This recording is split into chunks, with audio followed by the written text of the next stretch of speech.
Hello everyone, welcome back to another video. Today I will show you how to fix zero views on TikTok.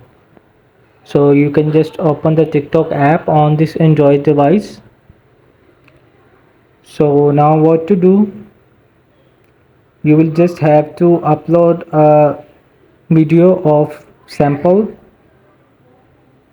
So you can select it from here any video like this. So you will just click to next and make sure you will just add popular hashtags, and in the more option you will just see, make sure this allow high quality uploads are on. This setting will be turn it on, make sure.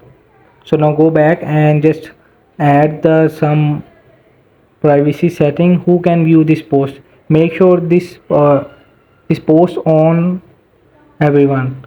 So you will just add a most popular hashtag like for you will just only add on these tags which have in millions views. So you will just from here you will see, I will just click to 100k and I will just click to post it. So music can't be used, so I will just click to post anyway. It's an example to teach you how to using hashtag and settings to uploading. This is the strategy of uploading. Now you will get more views. So if this video help you, please don't forget to like and subscribe and get notified for more videos.